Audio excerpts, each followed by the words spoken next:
సంతోషంగా ఉన్నారా? ಎಲ್ಲ ಅಲ್ಲೆಲ್ಲೂ ಹೇಳ್ರಿ ಒಂದ್ಸಲಿ. అందరూ హల్లెలూయా చెప్పండి ఒకసారి. ಈ ದಿನ ఈ దినము ದೇವರ ದಿನ. దేవుని దినము. ವಾರದ ಮೊದಲನೇ ದಿನ ಬಂದು ಯೇಸು ಕ್ರಿಸ್ತ ದಿನ, ಪುನರುತ್ಥಾನದ ದಿನ. వారం తర్వాత ఇక పునరుత్థాన దినం ఇది. ఈ దినದಂದು ఈ దినమందు ದೇವರ ಮಕ್ಕಳಾದಂಥ ನಾವೆಲ್ಲರೂ దేవుని పిల్లలైన మనము ಆತನ ಸನ್ನಿಧಾನಕ್ಕೆ ಬಂದು అతని సన్నిధానానికి వచ్చి ಉಲ್ಲಾಸದಿಂದ, ఉల్లాసముగా, ಸಂತೋಷದಿಂದ, సంతోషముగా, ಜಯಘೋಷದೊಟ್ಟಿಗೆ జయోత్సవముతో ನಾವು ಆತನನ್ನು ಆರಾಧನೆ ಮಾಡಬೇಕು. మనం అందరం అతనిని ఆరాధించాలి. ನಾವು ಆತನ ವಿಷಯದಲ್ಲಿ ಎಷ್ಟು ಸಂತೋಷವಾಗಿರ್ತೀವೋ మనము ఆయన విషయంలో ఎంత సంతోషంగా ఉంటామో ಆತನು ನಮ್ಮ ವಿಷಯದಲ್ಲಿ ಅಷ್ಟೇ ఆయన ಸಂತೋಷವಾಗಿ. కూడా మన విషయంలో అంత సంతోషం. ನೆಹೆಮಿಯ ಗ್ರಂಥದಲ್ಲಿ ನಾವು ನೋಡ್ತೀವಿ, నెహెమ్యా గ్రంథంలో మనం చూస్తాము, ಇದು ದೇವರ ದಿನ, ఇది దేవుని దినము, ದೇವರು ಪ್ರತಿಷ್ಠಿಸಲ್ಪಟ್ಟ ದಿನ. దేవుడు ప్రత్యేకించిన దినము. ಈ ದಿನದಲ್ಲಿ ಯಾರು ದುಃಖ ಪಡಬಾರದು. ఈ దినము ఎవరు కూడా దుఃఖపడకూడదని, ಎಲ್ಲರೂ ಸಂತೋಷವಾಗಿ ಆತನನ್ನು ಆರಾಧಿಸಬೇಕು. అందరూ ఆయనను సంతోషంగా ఆరాధించాలని ఉంది. ಯಾಕಂದ್ರೆ ನಮ್ಮ ಒಳಗಡೆ ಇರುವಂತ ದುಃಖ, ಸಮಸ್ಯೆ ಎಲ್ಲ ದೇವರಿಗೆ ಗೊತ್ತು. ఎందుకంటే మన లోపల ఉన్న దుఃఖము, శ్రమలు అన్ని దేవునికి, సమస్యలని దేవునికి తెలుసు. ನಾವು ಅದನ್ನೆಲ್ಲ ಬಿಟ್ಟು మనం అవన్నీ విడిచిపెట్టి ದೇವರ ಸನ್ನಿಧಾನಕ್ಕೆ ಬಂದಿದ್ದೀವಿ. దేవుని సన్నిధానానికి వచ్చినాము. ನಾವು ಮನಪೂರ್ವಕವಾಗಿ మనం మనపూర్వకముగా ಆತನ ನಾವು ಆರಾಧಿಸಿದ್ದೀವಿ. మనం ఆయనను ఆరాధించాము. ಧರ್ಮೋಪದೇಶ ಕಾಂಡ ಒಂದು ವಾಕ್ಯ ಓದೋಣ. ಧರ್ಮೋಪದೇಶ ಇದೆ, యెహెజ్కేలు గ్రంథము 20వ అధ్యాయము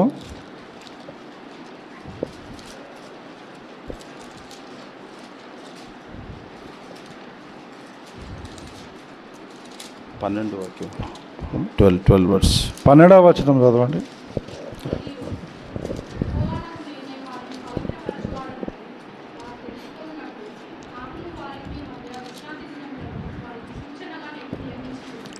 తర్వాత 13 చదవండి. చాలు. ಇಲ್ಲಿ ದೇವರ ವಾಕ್ಯದಲ್ಲಿ ಬರೆದಿದೆ, ఇక్కడ దేవుని వాక్యంలో వ్రాయబడ్డది, ఈ దినము ದೇವರು ನಮಗೆ ನೇಮಿಸಲ್ಪಟ್ಟ ದಿನ, దేవుడు మనల్ని ఏర్పాటు చేసిన దినము. ఈ దినದಲ್ಲಿ ದೇವರು, ఈ దినంలో దేవుడు ನಮ್ಮ ಮಧ್ಯದಲ್ಲಿದ್ದು మన మధ్యలో ఉండి ನಮ್ಮನ್ನು పవిత్రపరిచి, మనల్ని పవిత్రపరిచి, ಆತನಿಗೆ ಯೋಗ್ಯರನ್ನಾಗಿ ಮಾಡಿ, అతనికి యోగ్యులముగా మార్చబడటం, ನಮಗೆ ಬೇಕಾದಂತ ಆಲೋಚನೆ ಕೊಡುವಂತ ದಿನ, కావాల్సిన ఆలోచనలు ఇచ్చే దినం ఇది. ದೇವರಿಗೆ ನಾವೆಲ್ಲರೂ ಸ್ತೋತ್ರ ಹೇಳೋಣ. దేవునికి మనం అందరం హల్లెలూయా, హల్లెలూయా, హల్లెలూయా, హల్లెలూయా. ದೇವರ ವಾಕ್ಯವನ್ನು ಓದೋಣ. దేవుని వాక్యములకు మనం వెళ్దాము.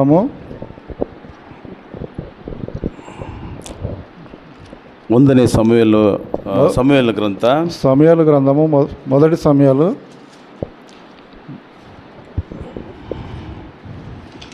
ఒక నిమిషము,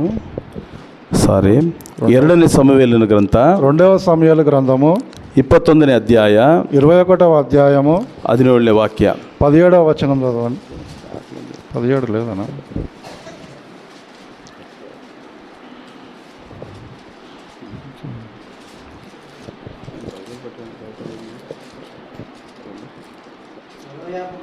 ఒక్క నిమిషం.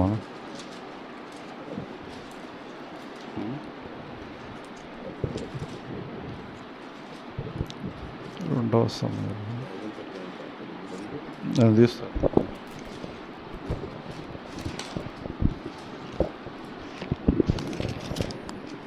2ನೇ సమూయేలు గ్రంథ, 2వ సమూయేలు గ్రంథము, 21ನೇ అధ్యాయ, 21వ అధ్యాయము, 17ನೇ వాక్యం ఓదోಣ. 17వ వచనం చదవండి. కాదు 21వ అధ్యాయము, 2వ సమూయేలు గ్రంథము.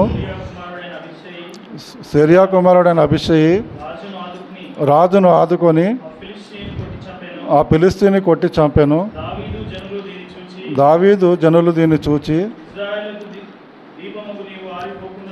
ఇజ్రాయేలులకు దీపమగు నీవు ఆరిపోకుండానట్లు ఇక మీదట నువ్వు మాతో కూడా యుద్ధమునకు రావద్దని అతని చేత ప్రమాణం చేయించిరి. Praise the lord. ಇಲ್ಲಿ ವಾಕ್ಯದಲ್ಲಿ ಬರೆಯಲ್ಪಟ್ಟಿದೆ, ఇక్కడ వాక్యంలో రాయబడ్డది, ದಾವೀದನಿಗೆ ವಿರೋಧವಾಗಿ ಫಿಲಿಷ್ಟಿಯನು ಒಬ್ಬನು ಬರ್ತಾನೆ. దావీదుకు విరోధంగా ఫిలిష్తీయులు వస్తున్నారు. ಅವನು ಬಂದು అతడు వచ్చి ದಾವಿದನನ್ನು ಸಾಯಿಸಬೇಕು ಅಂತ ಅಂದುಕೊಂಡಾಗ దావీదును చంపాలని అనుకున్నప్పుడు ಆಗ ಅಭಿಷೇಯು అక్కడ అభిషేయి ದಾವಿದನನ್ನು ತಪ್ಪಿಸಿ దావీదును తప్పించి ಆ ಫಿಲಿಷ್ಟಿಯನನ್ನು ಕೊಂದಾಕ್ತಾನೆ. ఆ ఫిలిష్తీయుని చంపివేశాడు. ಆಗ ಜನರು అప్పుడు జనులు ದಾವಿದನನ್ನು ನೋಡಿ ಹೇಳ್ತಾರೆ, దావీదును చూసి చెప్తున్నారు, ಇಸ್ರಾಯೇಲರ ದೀಪವು ఇశ్రాయేలుకు నువ్వు దీపమై ఉన్నావు, ಆರಿ ಹೋಗದಂತೆ ఆరిపోకూడదని నీవు ಇನ್ನು ಮುಂದೆ ఇక ముందుకు ನಮ್ಮ ಜೊತೆಯಲ್ಲಿ ಯುದ್ಧಕ್ಕೆ ಬರಬಾರದು మా జతలోని యుద్ధానికి రావద్దని ಎಂದು ಖಂಡಿತವಾಗಿ ಹೇಳಿದ್ರು. వారికి ఖండితంగా చెప్పారన్నమాట. ಯಾಕೆ ಹೇಳಿದ್ರು ಅಂದ್ರೆ, ఎందుకు ఆ విధంగా చెప్పారంటే ದಾವಿದನು దావీదు ದೇವರಿಗೆ ಮೆಚ್ಚುಗೆ ಆಗಿದ್ದನು. దేవునికి ఇష్టడై ఉన్నాడు. ದಾವಿದನು ದೇವರಿಗೆ ಅತಿ ಪ್ರಿಯನಾಗಿದ್ದನು. దావీదు దేవునికి ప్రియమైన వాడుగా ఉన్నాడు. ದಾವಿದನ ಮುಖಾಂತರ దావీదుని ద్వారా ಇಸ್ರಾಯೇಲರಿಗೆ ಅನೇಕ ವಿಷಯಗಳಲ್ಲಿ ಜಯ ಉಂಟಾಗ್ತಾ ಇದೆ, జయము కలుగజేశాడు. ಯಾಕಂದ್ರೆ ఎందుకంటే ದಾವಿದನ ಮೇಲೆ ದೇವರ ಅನುಗ್ರಹ ಇತ್ತು. ఎందుకంటే దావీదు మీద దేవుని అనుగ్రహం ఉన్నది కాబట్టి ಅವನು ಎಲ್ಲಿ ಹೋಗಿ ಯುದ್ಧ ಮಾಡಿದ್ರು ఆయన ఎక్కడ వెళ్ళి యుద్ధం చేసినప్పటికీ ಅಲ್ಲಿ ಇಸ್ರಾಯೇಲರಿಗೆ ಜಯ ಆಗ್ತಾ ಇತ್ತು. అక్కడ ఇజ్రాయెల్కు జయము కలుగుతుంది. ಪ್ರತಿಯೊಂದು ವಿಷಯದಲ್ಲೂ ప్రతి విషయంలోనూ దావీదను ದೇವರ ಸನ್ನಿಧಾನದಲ್ಲಿ ಮೊಣಕಾಲೂರಿ ಪ್ರಾರ್ಥನೆ ಮಾಡ್ತಾ ಇದ್ದನು. దావీదు దేవుని సన్నిధానంలో మోకరించి ప్రార్థిస్తున్నాడు. ಪ್ರಾರ್ಥನೆ ಮಾಡುವಂತ ದಾನಿಯೇಲನ ಪ್ರಾರ್ಥನೆಯನ್ನು ದೇವರು ಕೇಳಿ ప్రార్థన చేసిన దేవుడు విని ಎಲ್ಲ ಇಸ್ರಾಯೇಲರಿಗೂ ಒಂದು ಒಳ್ಳೆ ಆಶೀರ್ವಾದಗಳನ್ನು ಜಯ ಜೀವಿತವನ್ನು ಕೊಟ್ಟಿದ್ರು. అన్ని విషయాలలో ఇజ్రాయెల్కు జయ జీవితము దేవుడు వారికి అనుగ్రహించి, ಈ ಇಸ್ರಾಯೇಲರು ಈ ದಾವಿದನನ್ನು ಅರಿತಿದ್ರು, ఇజ్రాయెల్ జనులు దావీదును తెలుసుకున్నారు. ತಿಳ್ಕೊಂಡಿದ್ರು ಏನಂದ್ರೆ, ఏమని ದೇವರು ದಾವಿದನ ಜೊತೆಲಿ ಇದ್ದಾರೆ ಅಂತ. దేవుడు దావీదు జೊತೆలో ఉన్నాడని, ದಾವಿದನ ಮುಖಾಂತರ ನಮಗೆ ಎಲ್ಲವೂ ಜಯ ಇದೆ ಅನ್ನೋದಕ್ಕೆ ತಿಳ್ಕೊಂಡ್ರು. దావీదు ద్వారా మాకు అంతా అన్ని విషయాల్లో జయము దొరుకుతుందని. ಅದಕ್ಕೆ ಅವ್ರು ಏನ್ ಹೇಳ್ತಾರೆ, అందుకని వాళ్ళు ఏం చెప్తున్నారంటే, ನೀನು ಆರದ ದೀಪವಾಗಿ ನಮ್ಮ ಜೊತೆಯಲ್ಲಿರು. నీవు ఆరిపోయే దీపముగా మా దీపాలు ఉండకూడదు, ఆరిపోకుండా మా మధ్యలో ఆరిపోకుండా మధ్యలో అంటే దీపವಾಗಿ ನಮ್ಮ ಜೊತೆಯಲ್ಲಿರು, వెలుగు వల్లే మా మధ్యలోనే ఉండాలని వాళ్ళు చెప్తున్నారు ಹೇಳ್ತಾ ಇದ್ದಾರೆ అని చెప్తున్నారు. ಯಾಕಂದ್ರೆ ಒಂದು ವೇಳೆ ದಾವಿದನ ಯುದ್ಧದಲ್ಲಿ ಬಂದು, ఎందుకంటే ఒకవేళ దావీదు యుద్ధంలోనికి వచ్చినప్పుడు ಏನಾದ್ರು ಸತ್ತೋದ್ರೆ, ఏమైనా చనిపోతే ನಮಗೆ ಮುಂದಿನ ದಿನಗಳಲ್ಲಿ ಭವಿಷ್ಯ ಇಲ್ಲ, మాకు ముందున్న దినాలలో భవిష్యత్తు లేకుంటది. ಯಾಕಂದ್ರೆ ದೇವರಿಂದ ಅಭಿಷೇಕಿಸಲ್ಪಟ್ಟಂತ ದಾವಿದನು ನಮ್ಮನ್ನು ನಡೆಸ್ತಾ ಇದ್ದಾನೆ. ఎందుకంటే దేవుని చేత అభిషేకింపబడిన దావీదు మమ్మల్ని నడిపిస్తున్నాడు. ಅದಕ್ಕೋಸ್ಕರ ಜನರೆಲ್ಲರೂ ಏನ್ ಹೇಳ್ತಾರೆ, అందుకొరకు జనులు ఏమని చెప్తున్నారంటే, ನಮ್ಮನ್ನು ಬಿಟ್ಟು మమ్మల్ని వదిలిపెట్టి ನೀನು ಆರಿ ಹೋಗ್ಬಾರ್ದು, ಅದಕ್ಕೋಸ್ಕರ ನೀನು ಎಲ್ಲೂ ಯುದ್ಧಕ್ಕೆ ಬರಬೇಡ, అందుకోసము నువ్వు మా మధ్యలోకి రావద్దని చెప్తున్నారు, ಯುದ್ಧಕ್ಕೆ ಬರಬೇಡ, యుద్ధానికి రావద్దని చెప్తున్నాడు ಎಂಬುದಾಗಿ ಹೇಳ್ತಾರೆ అని ఆ విధంగా చెప్తున్నాడు. ಈಗ ದಾವಿದನ ವಿಷಯದಲ್ಲಿ, దావీదు విషయంలో ದೇವರಿಗೆ ಸಂತೋಷವಾಗುವಂತ ಕೆಲವೊಂದು ಕಾರ್ಯಗಳು ನಾವು ನೋಡೋಣ. దేవుడు దావీదు విషయంలో చాలా సంతోషంగా ఉన్నాడు. ಆ ಕೆಲವೊಂದು ವಿಷಯ ನಾವು ನೋಡೋಣ. కొందరు విషయాలు మనం చూస్తాము, ಒಂದು ಎರಡು ವಿಷಯ ನಾವು ನೋಡೋಣ. విషయాలు మనం చూద్దాము. 1ನೇ ಸಮುವೇಲ మొదటి సమూయేలు గ్రంథము 26ನೇ ಅಧ್ಯಾಯ 26వ అధ్యాయము 8, 9 ఓదోಣ. 8, 9 వాక్యాలు చూడండి. అప్పుడు అభిషేక్ దావీదుతో, దేవుడు ఈ దినమున నీ శత్రువుని అప్పగించను కాబట్టి నీ చిత్తమైతే ఆ ఈటతో కోటు పొడిచిన అతని భూమికి నాటివేతును, ఒక దెబ్బతోనే పరిష్కారం చేసుకునగా దావీదు అతన్ని చంపకూడదు. 8, 9 యెహోవా చేత అభిషేకం పొందిన వారిని చంపి నిర్దోషి అగుట ఎవనికి సాధ్యము? ఇంకొకసారి చదవండి. అభిషేక్ అప్పుడు అభిషేక్ దావీదుతో, దేవుడు ఈ దినమున నీ శత్రువుని నీకు అప్పగించెను కాబట్టి మీ చిత్తమైతే ఆ ఈటెతో ఒక పోటు పొడిచి నేను అతని భూమిని నాటివేతును, ఒక దెబ్బతోనే పరిష్కారం చేతుననగా దావీదు నీవతని చంపకూడదు, యెహోవా చేత అభిషేకం పొందిన వారిని చంపి నిర్దోషి అగుట ఎవనికి సాధ్యము? ఆమేన్. దావీదును ಹೇಳ್ತಾನೆ, దావీదు ఇక్కడ చెప్తున్నాడు, అభిషిక్తరನ್ನು ನಾವು అభిషేకించిన వారిని ನಾವು ಕೊಲ್ಲಬಾರದು, మనము చంపకూడదు. ಅಭಿಷೇಕ್ ಹೇಳ್ತಾನೆ, అభిషేక్ చెప్తున్నాడు, ದೇವರು ನಿನಗೆ ಒಂದು ಒಳ್ಳೆ ದಿನ ಕೊಟ್ಟಿದ್ದಾರೆ, దేవుడు నీకు ఒక మంచి దినం ఇచ్చాడు, ನಿನ್ನ ವಿರೋಧಿಯು నీకు విరోధమైన విరోధి ನಿನ್ನ ಕೈಯಲ್ಲಿ ಸಿಕ್ಕಿದ್ದಾನೆ, చేతిలో దొరికాడు కాబట్టి ನೀನು ಒಂದು ಮಾತು ಹೇಳಿದ್ರೆ ಸಾಕು, ನಾನು ಅವನ್ನ ಸಾಯಿಸ್ತೀನಿ ಅಂತ ఒక ಅಭಿಷೇಕ್ మాట చెప్పినట్లయితే నేను అతను చంపేస్తానని అభిషేక్ చెప్తున్నాడు. ಅದಕ್ಕೆ ದಾವೀದ ಹೇಳ್ತಾನೆ, అందుకు దావీదు చెప్తున్నాడు, ಅಭಿಷಿಕ್ತನನ್ನು ಕೊಲ್ಲುವುದು ಒಳ್ಳೆಯದಲ್ಲ. అభిషేకించిన వ్యక్తిని మనం చంపకూడదు. దావీదನಿಗೆ ವಿರೋಧಿ ಯಾರು? దావీదుకు విరోధమైన వారు ఎవరు చెప్పండి అక్కడ? ಸೌಲು సౌలు ఉన్నాడు. ಸೌಲು సౌలు ಸೌಲನ್ನು ದಾವಿದನನ್ನು ಸಾಯಿಸಬೇಕಂತ ಹೋರಾಡ್ತಾ ಇರ್ತಾನೆ. సౌలు దావీదును చంపాలని పరిగెడుతున్నాడు. ಆದ್ರೆ ಒಂದು ದಿನ ದೇವರು ಸೌಲನನ್ನೇ ದಾವಿದನ ವಶಕ್ಕೆ ಕೊಡ್ತಾರೆ. ఒక దినము సౌలును దావీదు వశంలోనికి అప్పగించాడు. ಆಗ ಅಭಿಷೇಕ್ ಹೇಳ್ತಾನೆ, అక్కడ అభిషేక్ చెప్తున్నాడు, ನಿನ್ನ ವಿರೋಧಿ ಇಲ್ಲಿದ್ದಾನೆ, నీ విరోధి ఇక్కడ ఉన్నాడు, ನೀನು ಒಂದು ಮಾತು ಹೇಳಿ ಸಾಕು, ఒక్క మాట చెప్తే చాలు, ನಾನು ಅವನು ಸಾಯಿಸ್ತೀನಿ నేను ಅಂತ. అతను చంపేస్తానని చెప్తున్నాడు. ಅದಕ್ಕೆ ದಾವಿದ ಹೇಳ್ತಾನೆ, అందుకు దావీదు చెప్తున్నాడు, ಅಭಿಷಿಕ್ತನನ್ನು ಕೊಲ್ಲಬಾರದು, అభిషేకించిన దేవుడు అభిషేకించిన ಅವನು ಕೊಂದು ನಾವು ನಿರಪರಾಧಿ ಆಗಿರ್ಲಿಕ್ಕೆ ಸಾಧ್ಯನಾ? మనం అతన్ని చంపి మనం నిరపరాధులు ఉండడానికి సాధ్యమైతుంది. ನೋಡ್ರಿ, ಇವನಿಗೆ ವೈರಿ ಎದುರುಗಡೆ ಸಿಕ್ಕಿದ್ರು ಸಹಿತ చూడండి, అక్కడ శత్రువు ఎదురుగా దొరికినప్పటికీ ದಾವಿದನವನನ್ನ ಕೊಲ್ಲಿಲ್ಲ. దావీదు అతన్ని చంపలేదు. ಯಾಕಂದ್ರೆ ఎందుకంటే ಇವನೊಬ್ಬ ಅಭಿಷಿಕ್ತನು ದೇವರಿಂದ. అతడు దేవుని చేత అభిషేకించిన వాడై ఉన్నాడు. ಈ ದಿನದಲ್ಲಿ ದೇವರ ಮಕ್ಕಳೇ, ఈ దినములో దేవుని పిల్లలారా, ನಾವೆಲ್ಲರೂ ಯೇಸು ಕ್ರಿಸ್ತನ ರಕ್ತದಿಂದ ತೊಳೆಯಲ್ಪಟ್ಟಂತ ಒಂದೇ ಕುಟುಂಬಸ್ಥರು. మనమందరం యేసుక్రీస్తు రక్తంలో కడగబడిన వారిగా ఒకటే కుటుంబంగా ఉన్నాము. ನಮ್ಮಲ್ಲಿ మన లోపల ಎಷ್ಟು ವಿರೋಧಗಳು ಬರುತ್ತೆ, మన లోపల ఎన్ని విరోధమైన కార్యాలు ఉన్నవి, ಎಷ್ಟು ವಿರೋಧಿಗಳು ಬರ್ತಾರೆ. ఎంతో మంది విరోధులు వస్తారు. ಆದ್ರೆ అయినప్పటికీ ನಮಗೆ ಇಂಥ ಒಂದು ಮನಸ್ಸು ಇರುತ್ತಾ? మనకు ఇలాంటి మనసు ఉందా? ಬೈಬಲಲ್ಲಿ ಸತ್ಯವೇದದಲ್ಲಿ ನಾವು ನೋಡ್ತೀವಿ, బైబిల్ గ్రంథంలో మనం చూస్తున్నాము, ನಿನ್ನ ಸಹೋದರನ ದ್ವೇಷಿಸಿದ್ರೆ నీ సహోదరుని నువ్వు ద్వేషిస్తే ನೀನು ಕೊಲೆಗಾರ. నీవు నరహంతకుడు అవుతున్నావని. ಕೊಲೆಗಾರನಿಗೆ ಪರಲೋಕ ರಾಜ್ಯ ಇದೆಯಾ? నరహంతకునికి పరలోక రాజ్యం స్థలం ఉందా? ಇಲ್ಲ. లేదు. ಈಗ ನಮ್ಮ ವೈರಿಗಳು, మన శత్రువులు, ನಮ್ಮ ವಿರೋಧಿಸುವವರನ್ನ మనకు శత్రువులుగా ఉన్నవారు, ವಿರೋಧಿಸುವವರನ್ನ మనల్ని ನಮ್ಮನ್ನು ವಿರೋಧಿಸುವವರನ್ನ, మనల్ని విరోధంగా చూస్తున్న వారిని ನಾವೇನ್ ಮಾಡ್ಬೇಕು ಅಂದ್ರೆ, ఏం చేయాలంటే ನಮ್ಮ ಆಲೋಚನೆ ಒಂದು ಬರಬೇಕು. మన ఆలోచనలు రావాలి. ఒకటి, ಇವರು ದೇವರಿಂದ ಅಭಿಷೇಕಿಸಲ್ಪಟ್ಟವರು, వీళ్ళంతా దేవుని చేత అభిషేకింపబడిన వారని, ಯೇಸು ಕ್ರಿಸ್ತನ ರಕ್ತದಿಂದ ತೊಳೆಯಲ್ಪಟ್ಟವರು, యేసుక్రీస్తు రక్తంలో కడగబడిన వారని. ಹಾಗಾಗಿ ఆ విధముగా ನಾವು ಒಬ್ಬ ಕ್ರೈಸ್ತನು ಇನ್ನೊಬ್ಬ ಕ್ರೈಸ್ತನ ವಿರೋಧ ಮಾಡಬಾರದು. మనం ఒక క్రైస్తవునికి మళ్ళీ ఇంకో క్రైస్తవ విరోధమైన కార్యాలు ಈಗ చేయకూడదు. ನಾವು ಅನೇಕ ಕಡೆಗಳಲ್ಲಿ ನೋಡ್ತೀವಿ, మనం అనేక దగ్గర చూస్తున్నాము, ಒಬ್ಬ ವಿಶ್ವಾಸಿ ಕಡ್ರೆ ಇನ್ನೊಬ್ಬನಿಗೆ ಆಗಲ್ಲ, ఒక విశ్వాసికి బట్టి ఇంకొక విశ్వాసికి పడదు. ಸಭೆಯಲ್ಲಿ ಎಲ್ಲ ಒಂದಾಗೆ ಇರ್ತಾರೆ, సంఘంలో అందరూ ఒకే విధంగా ఉంటారు. మరి ಒಳಗಡೆ ದ್ವೇಷ ಹಗೆತನಗಳು కానీ ಇಟ್ಕೊಳ್ತಾರೆ. లోపల మాత్రం ద్వేషాలు కోపాలు ಈ ఉంటాయి. ದ್ವೇಷ ಹಗೆತನಗಳು ಇಟ್ಟಾಗ ద్వేషాలు కోపాలు మనం లోపల పెట్టుకున్నట్లయితే ನಾವೇನಾಗ್ತೀವಿ? ಕೊಲೆಗಾರರಿಗೆ మనం ಸಮಾನ. ఏమైతామంటే నరహంతకులుగా మార్చబడతాం. ನಾವು ಯೋಹಾನ ಪತ್ರಿಕೆ 1వ యోహానులో మనం చూస్తాము, ಎರಡನೇ ಅಧ್ಯಾಯ, ಅಲ್ಲಿ ಯೋಹಾನ ಪತ್ರಿಕೆಯಲ್ಲಿ ನಾವು ನೋಡ್ತೀವಿ, యోహాను పత్రికలో మనం ನಿನ್ನ చూస్తాము, ಸಹೋದರನು ದ್ವೇಷಿಸಿದ್ರೆ ನೀನು ನರಹಂತಕನೆಂಬುದಾಗಿ. నీ సహోదరుని ద్వేషిస్తే నరహంతకుడుగా ఉంటావు. ನಾವೆಲ್ಲರೂ ಒಂದೇ ರಕ್ತದಿಂದ ತೊಳೆಯಲ್ಪಟ್ಟವರು, మనమందరము ఒకే రక్తంలో కడగబడ్డాము, ಒಂದೇ ಸಭೆಯವರು, ఒకే సంఘస్థులము, ನಾವು ಒಂದೇ ಪಾತ್ರೆಯಲ್ಲಿ ಕೈ ಹಾಕುವರು. ఒక పాత్రలో చేయి వేస్తాము.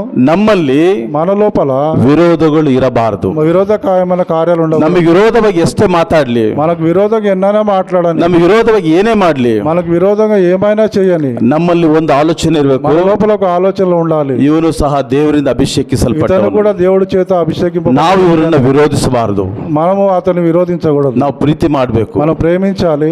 ಆಗ అప్పుడు ದೇವರು ನಮ್ಮ ವಿಷಯದಲ್ಲಿ దేవుడు మన విషయంలో ಸಂತೋಷ ಪಡ್ತಾರೆ. సంతోషంగా ఉంటాడు. ಆಗ ನಾವು ದೇವರಿಗೋಸ್ಕರ ನಾವೇನಾಗ್ತೀವಿ? ಬೆಳಗುತ್ತೀವಿ. మనము దేవుని విషయంలో మనం వెలుగు సంబంధులుగా ఉంటాము. ಈ ವಿಷಯನ ఈ విషయంగా జనులు దావీదనನ್ನು ನೋಡಿದ್ರು, దావీదును చూశారన్నమాట. ಈ ವಿಷಯದಲ್ಲಿ ఈ విషయాల్లో దావీದನ ವಿಷಯದಲ್ಲಿ ದೇವರು ಸಂತೋಷ ಪಟ್ರು. దావీదు విషయంలో దేవుడు సంతోషం ఉన్నాడు. ದೇವರ ಮಕ್ಕಳೇ, దేవుని పిల్లలారా, ನಾವು దావీದನ ಹಾಗೆ మనం కూడా దావీదు వలె ಒಳ್ಳೆ ಮನಸ್ಸಾಕ್ಷಿಗಳನ್ನ ಹೊಂದಿಕೊಂಡಾಗ సాక్షి కలిగి ఉన్నప్పుడు ದೇವರು ಹೇಳ್ತಾರೆ, దేవుడు చెప్తాడు, ಇವರು ಸಹ ನನಗೆ ಇಷ್ಟವಾದವರು. వీళ్ళు కూడా నాకు ఇష్టమైన పిల్లలు అని చెప్తాడు. ನಾವು ರಕ್ಷಿಸಲ್ಪಟ್ಟಂತ ನಾವು రక్షింపబడిన మనము ಸ್ವಲ್ಪ ಕಾಲ ಈ ಲೋಕದಲ್ಲಿ ನಾವು ಜೀವಿಸೋದು ಖಂಡಿತ. కొద్ది కాలం ఈ లోకంలో మనం జీవిస్తుంటాము. ನಮಗೆ ದೇವರು ಒಂದು ನಿತ್ಯ ರಾಜ್ಯವನ್ನು ಇಟ್ಟಿದ್ದಾರೆ. మనకు దేవుడు నిత్య రాజ్యం ఇచ్చాడు. ಆ ನಿತ್ಯ ರಾಜ್ಯಕ್ಕೆ ಹೋಗ್ಬೇಕಂದ್ರೆ, ఆ నిత్య రాజ్యానికి వెళ్ళాలంటే ನಮ್ಮಲ್ಲಿ ವಿರೋಧಗಳು ಇರಬಾರದು, మన లోపల విరోధమైన కార్యాలు ఉండకూడదు, ದ್ವೇಷಗಳು ಇರಬಾರದು. ద్వేషాలు ఉండకూడదు. ನಮ್ಮ ವಿರೋಧಿಗಳು ಎದುರುಗಡೆ ಬರ್ತಾರೆ,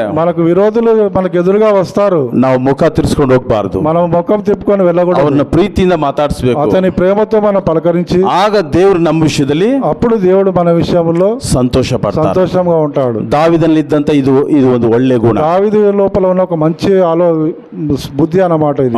ಇನ್ನೊಂದು ವಿಷಯದಲ್ಲಿ ನಾವು ನೋಡ್ಬೇಕಾದ್ರೆ, ఇంకొక విషయంలో మనం చూసినట్లయితే 2ನೇ ಸಮುವೇಲನ ಗ್ರಂಥ 2వ సామ్యూయేలు గ్రంథము 16ನೇ ಅಧ್ಯಾಯ 16వ అధ్యాయము 7ನೇ ವಾಕ್ಯ. 7వ వాక్యం.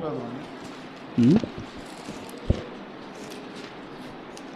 షిమి నరహంతకుడా దుర్మార్గుడా ఎస్ అదే అదే చీకో చీకో నీ వేల వల్లనే నువ్వు వెళ్ళగొట్టిన సౌలు ఇంటి వారి హత్యను యెహోవా నీ మీదికి రప్పించి యెహోవా నీ కుమారుడైన అబ్షాలోము చేతికి రాజ్యం అప్పగించి ఉన్నాడు. నీవు నరహంతకుడవు గనుకనే నీ మోసంలో నీవు చిక్కుబడి ఉన్నావని చెప్పి రాజును శపింపగా, సెరియా కుమారుడైన అభిషేక్ ఈ చచ్చిన కుక్క నా ఏళ్ళ వాడవును రాజునకు నిన్ను శపింపనేలా నీ చిత్తమైతే నేను వారిని చేరబోయి వాని తల ఛేదించి వచ్చేదన నేను. చాలు. ఇల్లు సైత ನೋಡ್ರಿ, ఇక్కడ కూడా మనం ಇಲ್ಲಿ చూసినట్లయితే ಶಿಮ್ಮಿ ಅನ್ನೋನು షిమ్యా అని ఒక వ్యక్తి ఉన్నాడు. ಸೌಲನ ಬಂಧುವನು. సౌలు ఒక బంధువు. ದೇವರು దావీదునికి సౌలನ స్థానವನ್ನು ಕೊಟ್ಟಾಗ దేవుడు సౌలు యొక్క స్థానాన్ని దావీదుకి ఇచ్చిన తర్వాత ಈ ಶಿಮ್ಮಿ ఈ షిమ్మి ಕೋಪದಿಂದ కోపం ద్వారా దావీదును దూషిస్తాను. దావీదును శపిస్తున్నాడు, ಕಲ್ಲಲ್ಲಿ ಹೊಡೆಯೋದಕ್ಕೆ ನೋಡ್ತಾನೆ. రాళ్లతో కొట్టడం చూస్తున్నాడు. ಆಗ ಅಲ್ಲಿ ಅಭಿಷೇಕ್ ಹೇಳ್ತಾನೆ, అక్కడ అభిషేక్ చెప్తున్నాడు, ಇವನು ಎಷ್ಟರವನು ಇವನು, ನೀನು ಒಂದು ಮಾತು ಹೇಳು ನಾನು ಹೊಡೆದಾಕ್ತೀನಿ ಅಂತಾನೆ ఇతడు ఎంతటి వాడు, నీ ఒక మాట సెలవిచ్చినట్టు ఇతను చంపేస్తానని చెప్తున్నాడు ಅಂತ ಹೇಳ್ತಾನೆ. అని చెప్తూ ఉన్నాడు. దావీదను ಹೇಳ್ತಾನೆ, దావీదు అక్కడ చెప్తున్నాడు, ಅವನು ಬೈಲಿ ಬಿಡು, అతడు తిట్టని నన్ను శపించనియ్యండి. ಯಾಕಂದ್ರೆ ఎందుకంటే ದೇವರು ಅಪ್ಪಣೆ ಕೊಟ್ಟಿದ್ದಾರೆ ನನಗೆ ಬೈಯಕ್ಕೆ. దేవుడే అతనికి సెలవిచ్చాడు నన్ను శపించడానికి అని చెప్తున్నాడు. దేవుడే ಅಪ್ಪಣೆ ಇಚ್ಚು ಬೈಯೋದಿಕ್ಕೆ.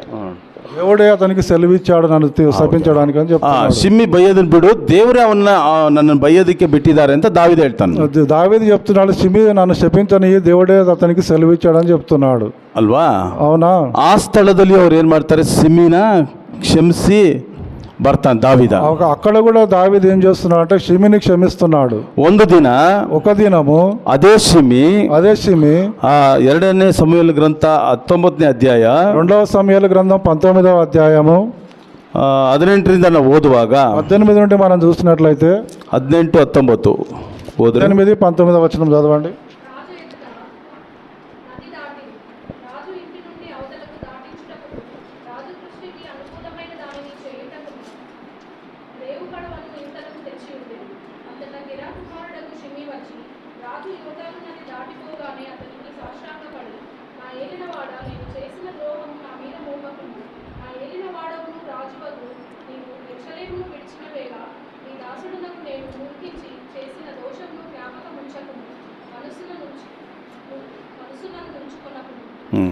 ಇಲ್ಲಿ ನೋಡ್ರಿ, ಶಿಮ್ಮಿ ಬೈದಂತ ಶಿಮ್ಮಿ ఇక్కడ చూడండి, షిమ్మి ఇంతకు ముందు దావీదును శపించాడు. దావీదನ సన్నిధాನದಲ್ಲಿ ಬಂದು దావీదు దగ్గరికి మళ్ళీ వచ్చి ಅವನು ಮಾಡಿದ ತಪ್ಪು ಅನ್ನೋದು ಅರಿವಾಗಿ అతను చేసిన తప్పు తెలుసుకొని ಅವನು ಬಂದು ಸಾಷ್ಟಾಂಗವಾಗಿ ನಮಸ್ಕಾರ ಮಾಡಿ దావీదుకు సాష్టాంగ నమస్కారం చేసి నన్ను క్షమిసు ಎಂಬುದಾಗಿ ಕೇಳ್ತಾನೆ. నన్ను క్షమించని అడుగుతున్నాడు. ನೋಡ್ರಿ, చూడండి, ಶಿಮ್ಮಿ ಬೈಬೇಕಾದ್ರೆ దావీద ಏನಾರು ಅವನ್ನ ಕೊಲ್ಲೋದಕ್ಕೆ ಅಪ್ಪಣೆ ಕೊಟ್ಟಿದ್ರೆ, దావీదును అంతకుముందు శపించేటప్పుడు దావీదు ఒకవేళ చంపివేసినట్లయితే దావీద ಒಬ್ಬ ಕೊಲೆಗಾರನಾಗ್ತಿದ್ದ. దావీదు ఒక నరహంతకుడుగా మార్చబడుతున్నాడు. ಆ ವಿಷಯನ ದೇವರಿಗೆ ಒಪ್ಪಿಸಿದ್ರಿಂದ ఆ విషయాన్ని దేవునికి అప్పగించి ಒಂದು ದಿನ ಶಿಮ್ಮಿ ಮಾನಸಾಂತರ ಹೊಂದಿ ఒక దినము షిమ్మి మారు మనసు పొంది ಪಶ್ಚಾತ್ತಾಪ ಪಟ್ಟು పశ్చాత్తాపడుతూ దావీదನ ಹತ್ರ ಬಂದು దావీదు వద్దకు వచ్చి ಸಾಷ್ಟಾಂಗವಾಗಿ ಅಡ್ಡ ಬಿದ್ದು సాష్టాంగ పడుతున్నాడు, ನನ್ನನ್ನು ಕ್ಷಮಿಸು. నన్ను క్షమించండి అని. ಆಗ దావీదను ಅವನನ್ನ దావీదు అప్పుడు క్షమించాడు, ಕ್ಷಮಿಸ್ತಾನೆ. ಅದು ಮುಂದೆ ನಾವು 22ನೇ ವಾಕ್ಯ ನಾವು ನೋಡುವಾಗ 22వ వచనం మనం చూసినట్లయితే 22 చదువు. మీకును నాకును ఏమి పొందు, ఇట్టి సమయమున మీరు నాకు విరోధులగుదురా? ఇశ్రాయేలు వారిలో ఎవరైనను ఈ దినమున మరణశిక్ష నొందుదురా? ఇప్పుడు నేను ఇశ్రాయేలీల మీద రాజునైతినను సంగతి. చాలు. ಅಲ್ಲಿ అక్కడ ಶಿಮ್ಮಿ ಬಂದು ಕ್ಷಮಾಪಣೆ ಕೇಳಿದಾಗ್ಲೂ షిమ్మి క్షమాపణ వచ్చి అడిగిన తర్వాత కూడా 21వ వచనం, ಅಭಿಷೇಕ್ 21వ వచనం 21 సెరూయా కుమారుడగు అభిషై, యెహోవా అభిషేకించిన వానిని శపించిన ఈ షిమి మరణంనకు పాత్రుడు కాడా అని అనగా, దావీదు ಅಲ್ಲಿ అక్కడ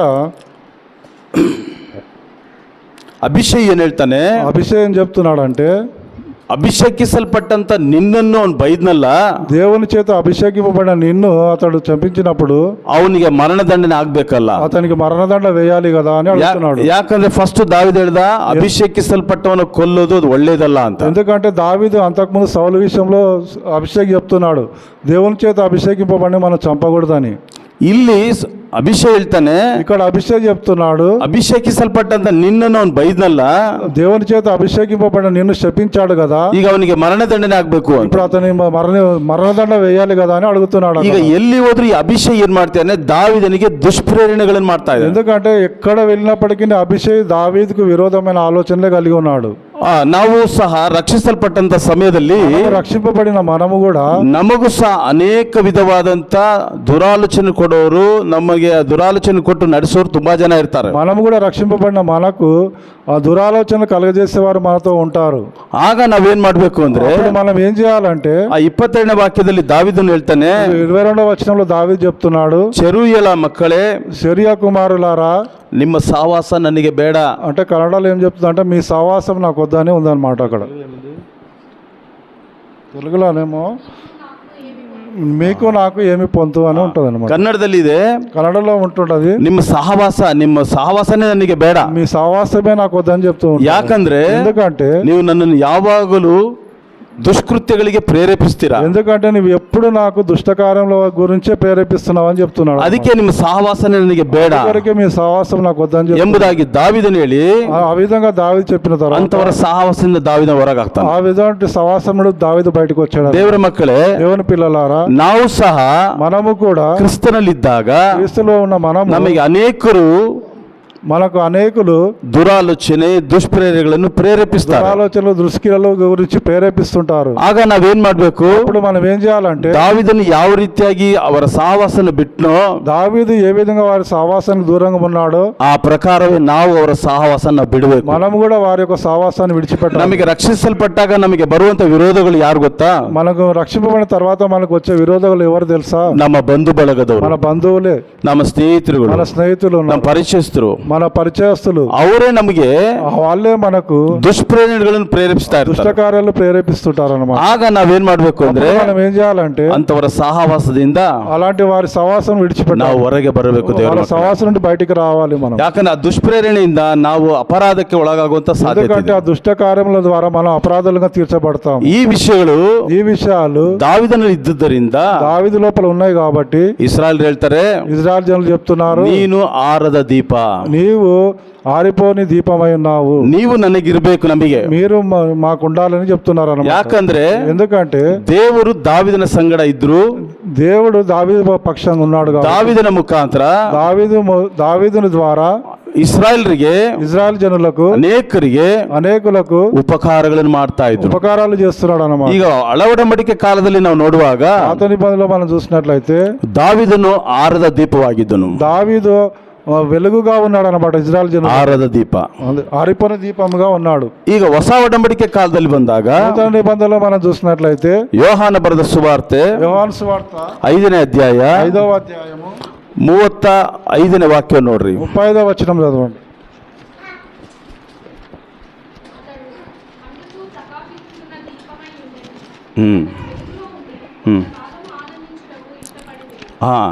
ಯೋಹಾನನು ಉರಿಯುವ ದೀಪೋದೋಪಾದಿಯಲ್ಲಿ, యోహాను అక్కడ ఏం చెప్తున్నా అంటే మండుచున్న దీపమై ఉన్నాడు. ಯೋಹಾನನು ದಾವಿದ ಆರದ ದೀಪ, దావీదేమో ఆరిపోయిన దీపమై ఉన్నాడు. యోహాను ದೀಪ ಉರಿಯೋ అంటే మండుచున్న దీపమై ఉన్నాడు. ಯೋಹಾನನು ಸ್ನಾನಿಕನಾದ ಯೋಹಾನನು, బాప్తిసమిచ్చే యోహాను ಯೇಸು ಸ್ವಾಮಿಗಿಂತ ಮುಂಚೆ ಬಂದವರು. యేసుక్రీస్తుకు ముందుగా వచ్చాడు. ಅತನು వచ్చి ಆರದ ದೀಪವಾಗಿರುವಂತ, ఆయన మండుచున్న దీపముగా ఉంటూ ಆರದ ದೀಪವಾಗಿ ఆరిపోని దీపముగా ఉండి ಯೇಸುಕ್ರಿಸ್ತನ ವಿಷಯವಾಗಿ, యేసుక్రీస్తు విషయములో ಪ್ರಕಟಪಡಿಸುವುದಕ್ಕಾಗಿ ప్రకటన చేస్తూ ఉన్నాడు. ಆ ಪ್ರಕಾಶದ ವಿಷಯದಲ್ಲಿ, ఆ ప్రకాశించే విషయంలో ಆತನು ಹೇಳುವುದಕ್ಕೋಸ್ಕರ ಬಂದನು. అతను చెప్పడానికి వచ్చాడు అన్నమాట. అంటే ದೇವರ ಮಕ್ಕಳೇ, దేవుని పిల్లలారా, ಯೋಹಾನನ ನಾವು ನೋಡುವಾಗ యోహాను మనం చూసినట్లయితే ಯೇಸುಕ್ರಿಸ್ತನ ವಿಷಯದಲ್ಲಿ యేసుక్రీస్తు విషయంలో ತುಂಬಾ ಸಾಕ್ಷಿಗಳನ್ನು ಹೇಳಿದ್ರು. చాలా సాక్ష్యాలు చెప్పాడు. ನನ್ನ ಹಿಂದೆ ಬರುವಾತನು, నా వెనుక వచ్చేవాడు ನನಗಿಂತ ದೊಡ್ಡವನು, నాకంటే గొప్పవాడు, ಮತ್ತೆ ಕತ್ತಲೆಯಲ್ಲಿರುವ ಜನರಿಗೆ మళ్ళీ ఆయన ಮತ್ತೆ మరలా ಕತ್ತಲಿರುವ ಜನರಿಗೆ చీకటిలో ఉన్న వారికి ಆ ಬೆಳಕಿನ ಸಂಬಂಧವಾಗಿ ಹೇಳುವುದಕ್ಕಾಗಿ ಯೋಹಾನನು ಬಂದನು. ఆ వెలుగు కొరకు ప్రకటించడానికి యోహాను వచ్చాడు. ಆತನು ದೀಪೋದೋಪಾದಲ್ಲಿ ಉರಿತಾ ಇದ್ದನು. అక్కడ ఆయన వెలుగు సంబంధమైన ఉపదేశాలు చెప్తున్నాడు. ದೇವರ ಮಕ್ಕಳೇ, దేవుని పిల్లలారా, ಕ್ರಿಸ್ತನಿಂದ ಆರಿಸಲ್ಪಟ್ಟಂತ ನಾವು క్రీస్తు ద్వారా పిలువబడిన ನಾವು ಯಾವ ಮಟ್ಟಿಗಿದೀವಿ ಅಂತ ನಮ್ಮನ್ನು ನಾವು ಪರೀಕ್ಷೆ మనం ಮಾಡ್ಕೊಳ್ಬೇಕು. ఏ విధంగా ఉన్నామో మనల్ని మనం పరీక్షించుకోవాలి. ಯೋಹಾನನು ನಿತ್ಯ ಬೆಳಕಾದಂತ ಯೇಸು ಕ್ರಿಸ್ತನ ವಿಷಯದಲ್ಲಿ ಪ್ರಕಟಪಡಿಸಿದ್ರು.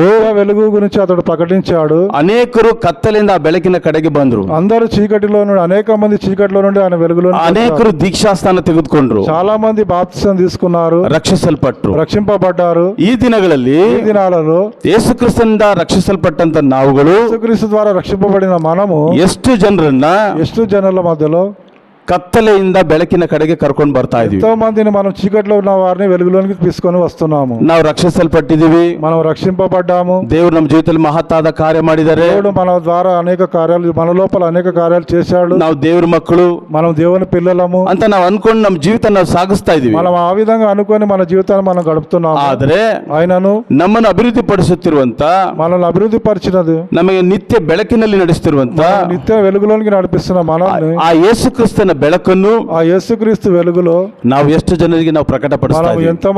ఎంతమందికి వస్తువార్త ప్రకటిస్తాం. ನಾವು ಬೆಳಕಿನಗೆ ಸಂಬಂಧಪಟ್ಟವರಂತ ನಾವು ಎಷ್ಟು ಕಾರ್ಯಗಳಿಗೆ ನಾವು ತೋರಿಸ್ತೀವಿ. మనం వెలుగు సంబంధులమని ఎంతమందికి చూపిస్తున్నాము. ನಮ್ಮ ಮುಖಾಂತರ మన ద్వారా ಎಷ್ಟು ಜನರು ರಕ್ಷಣೆ ಹೊಂದಿದ್ದಾರೆ, ఎంతమంది రక్షణలోనికి వచ్చారు. ಈ ರಕ್ಷಣೆ ವಿಷಯದಲ್ಲಿ ఈ రక్షణ విషయంలో ನಾವು ಸ್ವಾರ್ಥಿಗಳಾಗಿರಬಾರದು. మనం స్వార్థపరులంగా ఉండకూడదు. ನಾವು ಸ್ವಾರ್ಥಿಗಳಾಗಿದ್ರೆ మన స్వార్థపరులుగా ఉన్నట్లయితే ನಾವು ಯೇಸು ಕ್ರಿಸ್ತನಿಗೆ ದ್ರೋಹ ಮಾಡ್ದಂಗೆ. మనం యేసుక్రీస్తు ద్రోహం చేసిన వారంగా ఉంటాం. ಯಾಕಂದ್ರೆ ಕತ್ತಲಿದ್ದಂತ ನಮ್ಮನ್ನು, ఎందుకంటే చీకటిలో ఉన్న మనల్ని ಬೆಳಕಿನ ಕಡೆಗೆ ಆತನು ಕರ್ಕೊಂಡು ಬಂದ್ರು. వెలుగులోనికి మనం తీసుకొని వచ్చాడు. ನಮ್ಮ ಪಾಪ ಅಪರಾಧಗಳ ದೆಸೆಯಿಂದ, మన పాప అపరాధముల చేత ಸತ್ತು ಹೋಗಿದ್ದರಂತ ನಮ್ಮನ್ನು, మనల్ని ಸತ್ತು ಹೋಗಿದಂತ చనిపోయినటువంటి మనల్ని ಆತನು ಬದುಕಿಸಿದನು. అతడు బ్రతికించాడు. ಆತನ ಕೃಪೆ ಇಲ್ಲ ಅಂದಿದ್ರೆ అతని కృప లేకపోతే ನಾವೆಂದೋ ನಾಶವಾಗಿ ಹೋಗ್ತಿದ್ವಿ. మనం ఎక్కడో నాశనం ಈಗ అయిపోయాం. ಆತನ ಕೃಪೆಯಿಂದ ರಕ್ಷಿಸಲ್ಪಟ್ಟಂತ ನಾವು, అతని కృప ద్వారా రక్షింపబడిన మనం, ನಮ್ಮ ಹಾಗೆ ಅನೇಕರು ಪಾಪದ ಬಂಧನದಲ್ಲಿದ್ದಾರೆ. మన ద్వారా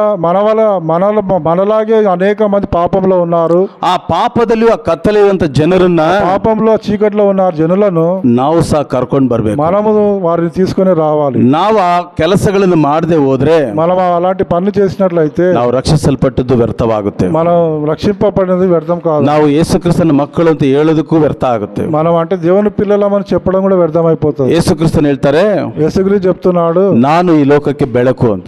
నేను ఈ లోకానికి వెలుగై ఉన్నానని. ಅದೇ ಪ್ರಕಾರವಾಗಿ అదే ప్రకారముగా ನೀವು ಸಹ ಈ ಲೋಕಕ್ಕೆ ಬೆಳಕಾಗಿದ್ದೀರಾ ಅಂತ ಹೇಳ್ತಾರೆ. మీరు కూడా ఈ లోకానికి వెలుగై ఉన్నారని అడుగుతున్నాడు. ಯೇಸು ಸ್ವಾಮಿ ನಮಗೆ ಅಂತ ಒಂದು ಪದವಿಯನ್ನು ಕೊಟ್ಟಾಗ, యేసుక్రీస్తు అలాంటి గొప్పదనం మనకి ఇచ్చినప్పుడు, ಅಂತ ಒಂದು ಪದವಿಯನ್ನು ಕೊಟ್ಟಾಗ, అలాంటి పదవి మనకి ఇచ్చినప్పుడు ನಾವು ಎಷ್ಟು ಧನ್ಯರು, మనం ఎంత ధన్యులము, ನಾವೆಷ್ಟು ಧನ್ಯರು. మనం ఎంత ధన్యులము.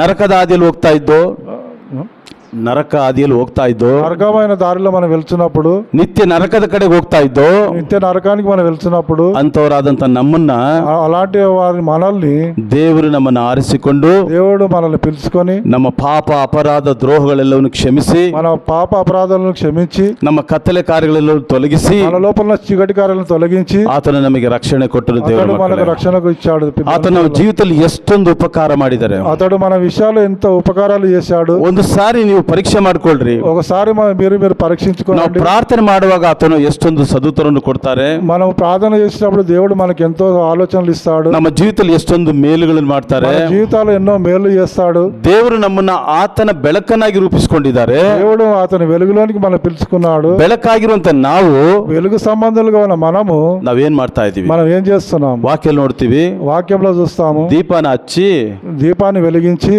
ಮಂಚದ ಕೆಳಗಡೆ ಇಡಲ್ಲ. మంచం కింద పెట్టకూడదని. ದೀಪನ ಹಚ್ಚಿ ಎತ್ತರವಾದ ಸ್ಥಳದಲ್ಲಿ ಇಡ್ತಾರೆ. దీపాన్ని వెలిగించి ఎత్తైన స్థలంలో పెట్టాలని. ಯಾಕೆ ಎತ್ತರವಾದ ಸ್ಥಳದಲ್ಲಿ ಇಡ್ತಾರೆ ಅಂದ್ರೆ, ఎందుకు ఎత్తైన స్థలంలో పెడతాం తెలుసా? ಆ ಬೆಳಕಿನಲ್ಲಿ ನಾವು ನಡೆದಾಡುವಾಗ ఆ వెలుగులో మనం అంతా నడుచుతున్నప్పుడు ನಮಗೆ ಯಾವ ಅಡ್ಡಿ ಆಟಂಕಗಳು మనకు ಬರಬಾರದು. ఏవి ఆటంకములు కలగకూడదు అన్నమాట. ಅದಕ್ಕೋಸ್ಕರ ಯೇಸು ಸ್ವಾಮಿ అందుకొరకు యేసుక్రీస్తు ನಮ್ಮನ್ನ ನೀವು ಈ ಲೋಕಕ್ಕೆ ಬೆಳಕಾಗಿದ್ದೀರಾ ಅಂತ. మనము ఈ లోకానికి వెలుగైనామని చెప్తున్నాం. ಈ ಲೋಕಕ್ಕೆ ಬೆಳಕಾಗಿರುವಂತ ನಾವು ఈ లోకానికి వెలుగైన మనము ಮೌನವಾಗಿದ್ರೆ, మౌనంగా ఉన్నట్లయితే, ಮಂಚದ ಕೆಳಗಿದ್ರೆ మంచం కింద పెట్టినట్లయితే ಏನ್ ಪ್ರಯೋಜನ? ఏం ప్రయోజనము? ನಡೆದಾಡುವಂತ ಜನರು, ನಡೆದಾಡುವಂತವರು ಓಡಾಡುವರು, పరిగెత్తుతున్న జనులు, నడుస్తున్న జనులు ಅವ್ರು ಏನಾಗ್ತಾರೆ, ಕತ್ತಲೆಯಲ್ಲಿ వాళ్ళు ఏం చేస్తారంటే చీకటిలో ಎಡುತ್ತಾರೆ, తిరుగుతూ ఉంటారు, ಎಡುತ್ತಾರೆ ಅಂದ್ರೆ ಬೀಳ್ತಾರೆ, ఆ చీకటిలో కింద పడిపోతారు. ಈಗ ಅನೇಕರು ఈ విధంగా అనేకులు ಪಾಪದ ಕತ್ತಲೆ ಇದ್ದು పాపమైన చీకటిలో ఉండి ಅನೇಕರು ಬಿದ್ದು ನಾಶವಾಗಿ ಹೋಗ್ತಾ ಇದ್ದಾರೆ. అనేక మంది పడిపోయి నాశనం అయిపోతున్నారు. ಈಗ ನಮಗೆ ದೇವರು ರಕ್ಷಣೆ ಕೊಟ್ಟಿದಾರಲ್ಲ, నాకు దేవుడు రక్షణ ఇచ్చాడు కదా, ನಾವು ಯಾಕೆ ಅವರನ್ನ ಬೆಳಕಿನ ಕಡೆಗೆ ಕರ್ಕೊಂಡು మనం ಬರಬಾರ್ದು? ఎందుకు ఆ విధంగా వాళ్ళని వెలుగులోకి తీసుకొని రాకలేకపోతున్నాం? ಯಾಕೆ ಕರ್ಕೊಂಡು ಬಾರದು? ఎందుకు తీసుకొని రాకూడదు? ನಾವು ಯಾಕಂದ್ರೆ మనం ఎందుకంటే ನಾವು ಯೇಸು ಕ್ರಿಸ್ತನಿಗೆ మనం యేసుక్రీస్తుకు ದ್ರೋಹಿಗಳಾಗಿ ನಾವು ಜೀವಿಸ್ತೀವಿ. ద్రోహులుగా మనము జీవిస్తున్నాము. ನಮಗೆ ದೇವರು ಆಯುಷ್ಕಾಲ ಕೊಟ್ಟಿದ್ದಾರೆ, మనకు దేవుడు ఆయుష్కాలం ఇచ్చాడు, ಆರೋಗ್ಯ ಕೊಟ್ಟಿದ್ದಾರೆ, ఆరోగ్యం ఇచ్చాడు, ನಮ್ಮನ್ನು ನಿತ್ಯ ರಾಜ್ಯಕ್ಕೆ ಕರ್ಕೊಂಡು ಹೋಗ್ತಾ ಇದ್ದಾರೆ. నిత్య రాజ్యాన్ని తీసుకొని వెళ్తున్నాడు. ನಾವು ಆತನಿಗೋಸ್ಕರ ಫಲ ಕೊಡದೆ ಹೋದ್ರೆ మనం అతని కొరకు ఫలించకపోతే ನಮ್ಮ ಜೀವಿತವೇ ವ್ಯರ್ಥವಾಗುತ್ತೆ. మన జీవితమే వ్యర్థమైపోతుంది. ನಾವು ಕ್ರೈಸ್ತರಂತ ಅಂದುಕೊಳ್ಳೋದಕ್ಕೆ ವ್ಯರ್ಥ మనం ಆಗುತ್ತೆ. క్రైస్తవులను చెప్పుకోవడానికి కూడా వ్యర్థమై- ಕ್ರೈಸ್ತರು ಅಂದ್ರೆ ನಾವು క్రైస్తవులు అంటున్న ನಮಗೆ మనము ಭದ್ರಾವತಿಯಲ್ಲಿ ಒಂದು ಮಾತು ಕೊಡ್ತಾರೆ, భద్రావతిలో ఒక మాట చెప్తారు, ಬೆಳಕಿಗೆ ಸಂಬಂಧಪಟ್ಟವರು, వెలుగు సంబంధులు, ಪ್ರೀತಿಯಲ್ಲಿ ಇರೋರು, ప్రేమ గలవారు, ಶಾಂತಿ ಪ್ರಿಯರು శాంతి గలవారు ಎಂಬುದಾಗಿ ಭದ್ರಾವತಿಯಲ್ಲಿ ಕ್ರೈಸ್ತರಿಗೆ ಕೊಡೋ ಒಂದು ಮಾತು. ఆ విధమైన మాటలు క్రైస్తవుల గురించి చెప్తుంటారు అన్నమాట. ಯಾಕಂದ್ರೆ ఎందుకంటే ರಕ್ಷಿಸಲ್ಪಟ್ಟವರು రక్షింపబడిన వారు ಪಾಸ್ಟ್ ಮಾತ್ರ ಅಲ್ಲ, పాస్టర్ మాత్రమే కాదు, ವಿಶ್ವಾಸಿಗಳು ಸಹಿತ విశ్వాసులు కూడా ಬೈಬಲ್ಗಳು ತಗೊಂಡು ಮನೆ ಮನೆಗೆ ಹೋಗಿ ಸುವಾರ್ತೆ ಹೇಳಿ ಬರ್ತಾರೆ. బైబిల్ తీసుకుని వెళ్ళి ఇంటింటికి వెళ్ళి సువార్త ప్రకటించారు. ಅನೇಕ ಕುಟುಂಬಗಳಿಗೆ ಸುವಾರ್ತೆ ಹೇಳಿ ಬರ್ತಾರೆ. అనేక కుటుంబాలకు సువార్త చెప్తారు. ಅವ್ರ ರಕ್ಷಣೆ ಮಾರ್ಗದಲ್ಲಿ ಬಂದಾಗ వారు రక్షణ మార్గంలోకి వచ్చిన తర్వాత ದೇವರ ಸೇವಕರನ್ನ ಕರ್ಕೊಂಡೋಗಿ దేవుని సేవకుని తీసుకొని వెళ్ళి ಅವ್ರಿಗೆ ಇನ್ನೂ ಪರಿಪೂರ್ಣವಾದಂತ ಉಪದೇಶನ ಮಾಡಿ వారికి ఇంకా పరిపూర్ణమైన వాక్యాలు బోధించి ಅವರು ಬೆಳಕಿಗೆ ಸಂಬಂಧಪಟ್ಟವರನ್ನಾಗಿ ಮಾಡ್ತಾ ಇದ್ದಾರೆ. వాళ్ళు వెలుగు సంబంధాలు తీసుకొని వచ్చారుగా ఉంటారు. ದೇವರ ಮಕ್ಕಳೇ, దేవుని పిల్లలారా, ನೀವು ಸಹ ಇಲ್ಲಿ ಜೀವಿಸ್ತಾ ಇದ್ದೀರಾ. నీవు కూడా ఇక్కడ జీవిస్తున్నావు. ನಿಮ್ಮಷ್ಟಕ್ಕೆ ನೀವು ತಮ್ಮಷ್ಟಕ್ಕೆ ತಾವು ಜೀವಿಸದ ಹಾಗೆ మన స్థితిని బట్టి మనం జీవిస్తున్నట్లయితే ಇತರರ ವಿಷಯದಲ್ಲಿ ಚಿಂತೆ ಮಾಡ್ರಿ. వేరే వాళ్ళ విషయాలు చింతపడాలి. ನಶಿಸಿ ಹೋಗುತ್ತಿರುವಂತ ಆತ್ಮಗಳ ಕಡೆ ನೋಡ್ರಿ. నశించిపోయే ఆత్మల దిక్కు చూడండి. ಕುಟುಂಬದಲ್ಲಿರಂತ ಅನೇಕರು ಸಹಿತ ರಕ್ಷಣೆ ಹೊಂದಿಲ್ಲ. ಒಬ್ರು ರಕ್ಷಣೆ ಹೊಂದಿದ್ರೆ ಇನ್ನೊಬ್ರು ರಕ್ಷಣೆ ಹೊಂದಿರಲ್ಲ. మన కుటుంబంలో కూడా ఒక రక్షణ పొందుకుంటే ఇంకొక రక్షణలో లేరు. ಯಾಕೆ ఎందుకు ಅಂದ್ರೆ ఎందుకంటే ನಿಮ್ಮಲ್ಲಿ ಆ ಒಂದು ದಾಹ ಇಲ್ಲ. ఎందుకంటే మీలో అలాంటి దాహం లేదు. ಆ ಬೆಳಕಿನ ಸಂಬಂಧಪಟ್ಟಂತ ಬೆಳಕು ಪ್ರಕಾಶಿಸಲಿಕ್ಕೆ ನಿಮಗೆ ಆಸಕ್ತಿ ಇಲ್ಲ. వెలుగు చీకటిలో నుండి వెలుగులోనికి వచ్చిన మనము వెలిగింపబడాలని ನಾವು ಇಲ್ಲಿ ಮಾತ್ರ ಕೇಳಿಲ್ಲ, మనం ఇక్కడ మాత్రం వినలేదు. ನಮ್ಮ ಕಡೆಯಲ್ಲಿ ಅಷ್ಟೇ. మన కాడ కూడా ఆ విధంగా ఉంది. ಒಬ್ರು ಬರ್ತಾರೆ, ಒಬ್ರು ಬರಲ್ಲ. ఒకరు వస్తారు, ఒకరు రారు. ಕುಟುಂಬದಲ್ಲಿ ಒಬ್ರು ಬರ್ತಾರೆ, ಇನ್ನು ಉಳಿದವರು ಬರಲ್ಲ. కుటుంబంలో ఒకరు వస్తారు, ఒకరు రారు. ಯಾಕೆ? ఎందుకు? ಅದು ರಕ್ಷಿಸಲ್ಪಟ್ಟವರು రక్షింపబడిన వారు ಅವರ ಮನೆಯಲ್ಲಿ ಅವರು ಪ್ರಕಾಶಿಸ್ತಾ ಇಲ್ಲ. వాళ్ళ ఇంట్లో అతడు ప్రకాశించలేదు. ಅವರ ಮನೆಯಲ್ಲಿ ಅವರು ಯೇಸು ಕ್ರಿಸ್ತನ ಉಪದೇಶಗಳನ್ನು ಹೇಳ್ತಾ ಇಲ್ಲ. ఎందుకంటే వాళ్ళ ఇంట్లో అతడు యేసుక్రీస్తు యొక్క వాక్యాలు చెప్తలేదు. ಯಾಕಂದ್ರೆ ఎందుకంటే ಹೇಳಿದ್ರೆ ಜಗಳ ಆಗುತ್ತೆ, చెప్తే జగడాలు వస్తాయి, ವಿರೋಧ ಆಗುತ್ತೆ, విరోధులుగా మారతారని. ಯಾಕೆ ಬೇಕು ఎందుకు కావాలి మనకు ಅಂತ ಮೌನವಾಗಿರ್ತಾರೆ. ఆ విధంగా వారు ಮೌನವಾಗಿರೋದ್ರಿಂದ ಆ ಕುಟುಂಬಗಳು ಏನಾಗುತ್ತೆ, ఆ విధంగా మౌనంగా ఉన్నట్లయితే ఆ కుటుంబంలో ఏమైతుందంటే ಅವ್ರು ಕತ್ತಲೆಯಲ್ಲಿ ವಾಸ ಮಾಡಂತ ಸ್ಥಿತಿ. వారంతా చీకట్లో నివాసం చేసేవారుగా ಯೇಸು ಕ್ರಿಸ್ತನ ಬೆಳಕು ಆ ಕುಟುಂಬದಲ್ಲಿ ಇರೋದಿಲ್ಲ. యేసుక్రీస్తు యొక్క వెలుగు ఆ కుటుంబంలో ఉండదు. ಆದ್ದರಿಂದ దాన్ని బట్టి ಆ కుటుంబಗಳಲ್ಲಿ ఆ కుటుంబాలలో ಅಸಮಾಧಾನಗಳು, అసమాధానం ఉంటది, గలిబిలు ఉంటది, జగడాలు ఉంటాయి, ಪ್ರತಿಯೊಂದು ಬರುತ್ತೆ. ప్రతి ఒక్క విషయాలు అక్కడ వస్తాయన్నమాట. ಯಾಕಂದ್ರೆ ಆ ಕುಟುಂಬದಲ್ಲಿ ಐಕ್ಯತೆ ಇಲ್ಲ. ఎందుకంటే ఆ కుటుంబంలో ఐక్యత ఉండదు, ಆ ಕುಟುಂಬದಲ್ಲಿ ಬೆಳಕಿಲ್ಲ. ఆ కుటుంబంలో వెలుగు ఉండదు. ಯಾಕಂದ್ರೆ ರಕ್ಷಿಸಲ್ಪಟ್ಟವರೇ ಮೌನವಾಗಿರ್ತಾರೆ. ఎందుకంటే రక్షింపబడిన వారే మౌనంగా ఉన్నారు. ರಕ್ಷಿಸಲ್ಪಟ್ಟವರೇ ಮಂಚದ ಕೆಳಗೆ ದೀಪ ಇದ್ದಂಗಿದ್ದಾರೆ. రక్షింపబడిన వారే దీపాన్ని వెలుగును మంచ కింద పెడతారు కాబట్టి ಆ ಪ್ರಕಾರವಾಗಿ ಜೀವಿಸ್ತಾ ಇದ್ದಾರೆ. ఆ ప్రకారంగా జీవిస్తున్నారు. ದೇವರ ವಾಕ್ಯದಲ್ಲಿ ನಾವು ನೋಡ್ತೀವಿ. దేవుని వాక్యంలో మనం చూస్తాము. ಎಜ್ಕೇಲ್ ಗ್ರಂಥ 3ನೇ ಅಧ್ಯಾಯ 17ನೇ ವಾಕ್ಯದಲ್ಲಿ ನಾವು ನೋಡ್ತೀವಿ. ఎజ్కేలు గ్రంథం 3వ అధ్యాయం 17వ వచనంలో చూస్తాము. ದೇವರು ದುಷ್ಟನನ್ನು ಸಾಯಿ ಅಂತ ಹೇಳ್ತಾರೆ. దేవుడు దుష్టులను చనిపోవడానికి ಅಂತ ಹೇಳ್ತಾರೆ. ಅವನು ಆ ದುಷ್ಟತನದಲ್ಲಿ ಸಾಯ್ತಾನೆ. వాళ్ళ దుష్టకార్యాలను బట్టి వారు చనిపోతారు. ನಾವು ಅವನಿಗೆ ತಿಳುವಳಿಕೆ ಬುದ್ಧಿವಾದ ಹೇಳದೆ ಹೋದ್ರೆ మనము వెళ్ళి వారికి మంచి మాటలు చెప్పినట్లయితే ಅವರು ಆ ದುಷ್ಟತನದಲ್ಲಿಯೇ ಸಾಯ್ತಾರೆ. వారు దుష్టంలో ఉండి వారు చచ్చిపోతారు. ఒక విషయం ఏంటంటే దుష్టులకు మనం వెళ్ళి దేవుని మంచి మాటలు చెప్పనట్లయితే వారు ఆ దుష్ట మార్గంలో ఉండి వారు చనిపోతారు అన్నమాట. ಅದಕ್ಕೆ ನಿನಗೆ ಮುಯಿ ತೀರಿಸ್ತೀನಿ ಅಂತಿದೆ ವಾಕ್ಯದಲ್ಲಿ. అందుకొరకు మనకు ఏమో అక్కడ చెప్పబడుతుందంటే, ಬೇಕಾದ್ರೆ ಒಂದು ವಾಕ್ಯ ಅದನ್ನು ಓದ್ರಿ ఒకసారి దాన్ని చదవండి. యేసుకేలు గ్రంథము 3ನೇ ಅಧ್ಯಾಯ 3వ అధ్యాయము 17ನೇ వచనం.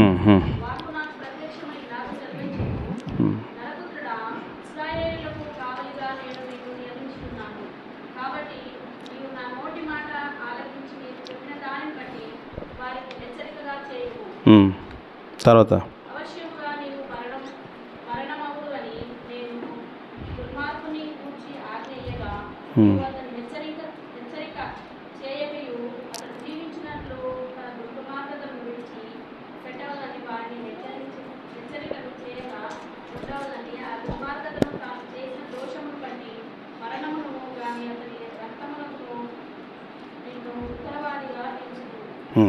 ಇಲ್ಲಿ ವಾಕ್ಯದಲ್ಲಿ ಇದೆ, ఇక్కడ వాక్యంలో మనం చూస్తున్నాము, ರಕ್ಷಿಸಲ್ಪಟ್ಟವರು రక్షింపబడిన వారు ನಾಶವಾಗಿ ಹೋಗುತ್ತಿರುವಂತ ಜನರಿಗೆ పోతున్న జనుల దగ్గరకు ನೀನು ಬುದ್ಧಿವಾದ ಹೇಳದೆ ಹೋದ್ರೆ నువ్వు మంచి మాటలు చెప్పనట్లయితే ಅವರು ಆ ದುಷ್ಟತನದಲ್ಲೇ ಸಾಯ್ತಾರೆ. వారు ఆ దుష్ట మార్గంలో ఉండి చనిపోతారని. ಆ ದುಷ್ಟತನದಲ್ಲಿ ಅವರು ಸಾಯೋದ್ರಿಂದ వారు ఆ దుష్టతనంలో ఉండి చనిపోయిన దాన్ని బట్టి ನಿನಗೆ ಮುಯಿ ತೀರಿಸ್ತೀನಿ ಅಂತಿದೆ ವಾಕ್ಯದಲ್ಲಿ. నీకు తీర్పు తీరుస్తానని వాక్యంలో ఉంది. ಯಾಕಂದ್ರೆ ఎందుకంటే ಆ ನಶಿಸಿ ಹೋಗುವಂತ ఆ నశించిపోయే వ్యక్తులు ಆತ್ಮಗಳಿಗೆ ఆత్మల విషయంలో ನೀವು ದೇವರ ವಾಕ್ಯ ಹೇಳದೆ ಹೋದ್ರೆ నువ్వు దేవుని వాక్యం చెప్పనట్లయితే ಅವರು ಆ ದುಷ್ಟತನದಲ್ಲೇ ಸತ್ತೋಗ್ತಾರೆ. వారు ఆ దుష్ట మార్గంలో ఉండి చనిపోతారు. ಆ ಒಂದು ದಂಡನೆ ನಿನ್ನ ಮೇಲೆ ಬರುತ್ತೆ ಅಂತ ವಾಕ್ಯದಲ್ಲಿದೆ. దండన నీకు మీదకి వస్తుందని అక్కడ చెప్తున్నాడు. ಯಾಕೆ ಈ ಮಾತು ನಾನು ಹೇಳ್ತಾ ಇದ್ದೀನಿ ಅಂದ್ರೆ, ఈ మాట నేను చెప్తున్నాను, ರಕ್ಷಿಸಲ್ಪಟ್ಟಂತ ನೀವು, రక్షింపబడిన మీరు, ಬೆಳಕಿಗೆ ಸಂಬಂಧಪಟ್ಟಂತ ನಾವು, వెలుగు సంబంధాలు ఉన్న మనము, ನಾವು ನಮ್ಮ ಮನೆಯಲ್ಲೇ, మన ఇంట్లో, ನಮ್ಮ ಕುಟುಂಬಸ್ಥರಲ್ಲಿ, మన కుటుంబంలో ఉన్న వారికి ನಾವು ದೇವರ ವಾಕ್ಯವನ್ನು ಹೇಳದೆ,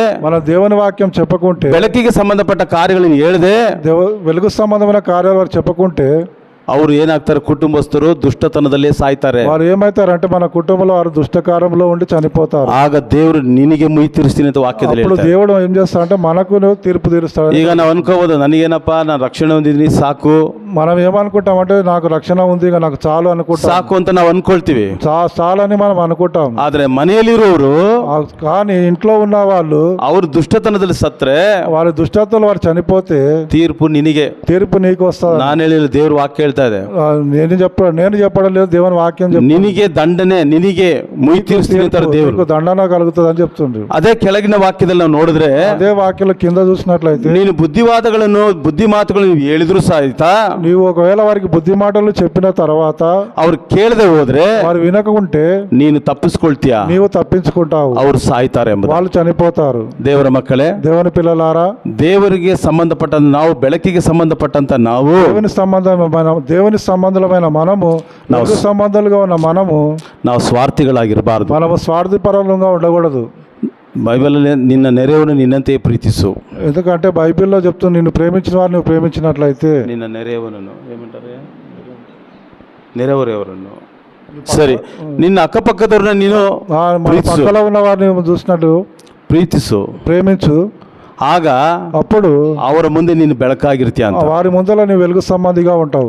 ನಾವು ಬೆಳಕಿಗೆ ಸಂಬಂಧಪಟ್ಟವಂತ ಬರೀ ಬಾಯಿ ಮಾತು ಹೇಳ್ಕೊಂಡು మనం వెలుగు సంబంధులు నోటి ద్వారా చెప్పినట్లు ನಮ್ಮ ಪಾಡಿಗೆ ನಾವು ಜೀವಿಸ್ತಾ ಇದ್ರೆ, మనమంతకు మనం జీవించుకుంటూ వెళ్తే ಯೇಸು ಕ್ರಿಸ್ತನ ಒಂದು ತೀರ್ಪಿನ ದಿನದಲ್ಲಿ ನಾವು ತಪ್ಪಿಸ್ಕೊಳ್ಳೋಕೆ ಆಗೋದಿಲ್ಲ. ఎందుకంటే యేసుక్రీస్తు యొక్క తీర్పులో నుండి మనం తప్పించుకోలేము. ನಾವು ಎಷ್ಟು ಪ್ರಾರ್ಥನೆ ಮಾಡಿದ್ರು ನಮ್ಮ ಮನೆಯಲ್ಲಿ ಯಾರು ರಕ್ಷಣೆ ಹೊಂದುತ್ತಾ ಇಲ್ಲ ಅಂದ್ರೆ, మనం ఎంత ప్రార్థన చేసినప్పటికీ మన కుటుంబంలో రక్షణ పొందడం లేదంటే, ನನ್ನ ಕುಟುಂಬದಲ್ಲಿ ಸಮಾಧಾನ ಇಲ್ಲ ಅಂದ್ರೆ, మన కుటుంబంలో సమాధానం లేదంటే, ನಮ್ಮನ್ನು ನಾವು ಪರೀಕ್ಷೆ ಮಾಡ್ಕೊಳ್ಬೇಕು. మనల్ని మనం పరీక్షించుకోవాలి. ನಾವ್ ಎಲ್ಲಿ ತಪ್ಪಿದೀವಿ, మనం ఎక్కడ తప్పిపోయాం, ನಾವ್ ಎಲ್ಲಿ ಎಡವಿದ್ವಿ మనం ఎక్కడ పడిపోయాం ಅಂತ ನಮ್ಮನ್ನು ನಾವು ಪರಿಶೀಲನೆ ಮಾಡಿ మనల్ని మనం పరీక్షించుకోవాలి. ದೇವರ ಸನ್ನಿಧಾನದಲ್ಲಿ ಮೊರೆ ಇಟ್ರೆ, దేవుని సన్నిధిలో మొరపెట్టి ನಮ್ಮ ಕುಟುಂಬ ಪರಿವಾರ ಸಮೇತರಾಗಿ ದೇವರ ಸನ್ನಿಧಾನಕ್ಕೆ ಬರ್ತಾರೆ. మన కుటుంబ సమేతంగా దేవుని సన్నిధానానికి వస్తుంది అన్నమాట. ದೇವರಿಗೆ ಅಸಾಧ್ಯವಾದದ್ದು ಯಾವುದೂ ಇಲ್ಲ. దేవునికి అసాధ్యమైన కార్యములు ఏవి ಫಸ್ಟ್ ನಾವು ಆ ವಿಷಯನ ನಾವು ನಂಬಬೇಕು. మనం ఫస్ట్ ఆ విషయాన్ని నమ్మి ನಾವು ಪ್ರಾರ್ಥನೆ ಮಾಡುವಾಗ ప్రార్థన చేసిన తర్వాత ನನ್ನ కుటుంబಸ್ಥರೆಲ್ಲರೂ మన కుటుంబస్తులందరూ ಬೆಳಕಿಗೆ ಸಂಬಂಧಪಟ್ಟವರಾಗಿ ಜೀವಿಸ್ತಾರೆ. వెలుగు సంబంధులుగా వారు జీవిస్తారు. ಕುಟುಂಬ ಪರಿವಾರ ಸಮೇತರಾಗಿ ನಾವು ಬೆಳಕಿಗೆ సమేతముగా వెలుగు సంబంధులకు వస్తారు. ಕುಟುಂಬ ಸಮೇತರಾಗಿ ಬೆಳಕಿನ ಕಡೆಯಲ್ಲಿ ಇದ್ರೆ, కుటుంబ సమేత మొత్తం కూడా వెలుగు సంబంధంలో ఉంటే ಅದು ತುಂಬಾ ಸಂತೋಷಕರವಾದ చాలా ವಿಷಯ. సంతోషము. ಈ ಒಂದು ನನ್ನ ಸಾಕ್ಷಿ ಒಂದು ಹೇಳಿ ನಾನು ಮುಗಿಸ್ತೀನಿ. సాక్ష్యం చెప్పి ముగిస్తాను. ಮೊದಲು ನಾನು ರಕ್ಷಿಸಲ್ಪಟ್ಟೆ. మొదట నేను రక్షింపబడ్డాను. ಯೇಸು ಕ್ರಿಸ್ತನಿಂದ ನಾನು ರಕ್ಷಿಸಲ್ಪಟ್ಟೆ. యేసుక్రీస్తును నేను యేసుక్రీస్తు నన్ను రక్షించాడు.